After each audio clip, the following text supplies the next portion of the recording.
अगली खबर है जो इंतहाई अफसोसनाक है, जिसको सुनने के बाद मेरा दिल रो उठा, इंसानियत रो उठी। पाकिस्तानी होने पर मुझे शक होने लगा कि क्या मुझे फख्र करना चाहिए या नहीं, क्योंकि खबर है पतोकी से, जहां सफाकी की इंतहा हो गई। निजी शादी हॉल में बारातियों ने पापड़ बेचने वाले पर मोबाइल चोरी का इल्जाम लगाकर बेदर्दी से कत्ल कर दिया।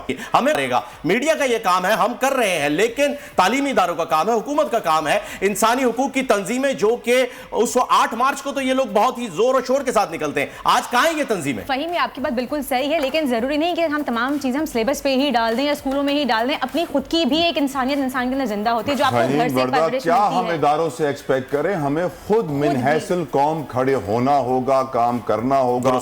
इदारे फेल हैं, सिलेबस फेल है। We'll have to stand up. Every one of us will have to stand up and fight for Pakistan. वरना we're doomed. अपना किरदार हमें खुद निभाना है एज ए सिटीजन। सब्सक्राइब करें और बेल दबाएं ताकि कोई खबर रह न जाए।